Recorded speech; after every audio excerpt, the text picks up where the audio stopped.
എടപ്പാൾ വ്യാപാരി വ്യവസായി ഏകോപന സമിതിയുടെ നേതൃത്വത്തിൽ ദേശീയ വ്യാപാര ദിനം ആഘോഷിച്ചു. ദേശീയ വ്യാപാരി ദിനത്തോടനുബന്ധിച്ച് കേരള വ്യാപാരി വ്യവസായി ഏകോപന സമിതി Edappal unit president E Prakash പതാക ഉയർത്തി. മണ്ഡലം president Fidel Hasan, M Sankaranarayanan, K A Azeez, ward member E S Sukumaran തുടങ്ങിയവർ പങ്കെടുത്തു. ഈ ഒരു ദിവസം ആരംഭിക്കുന്നത് ഒരു ഫ്ലാഗ് ഹോസ്റ്റിങ്ങോടുകൂടി ഒരു മധുരം നൽകിക്കൊണ്ടാണ് ആരംഭിക്കുന്നത്.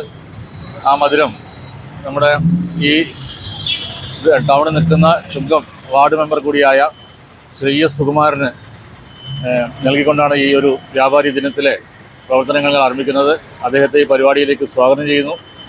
തീർച്ചയായും വരും ദിവസങ്ങളിൽ ഈ വിഷയവുമായി ബന്ധപ്പെട്ട് ചാരിറ്റിയുമായി ബന്ധപ്പെട്ട പ്രവർത്തനങ്ങളിൽ കൂടുതൽ ശ്രദ്ധ കൊടുക്കാനും അതിനുള്ള പ്രവർത്തനങ്ങളിലേക്ക് ഇറങ്ങിച്ചെല്ലാനും ഈ യൂണിറ്റിന് സാധിക്കട്ടെ എന്ന് ആശംസിക്കുന്നു. നന്ദി. തുടർന്ന് മധുര വിതരണവും നടന്നു. NCV news Edappal.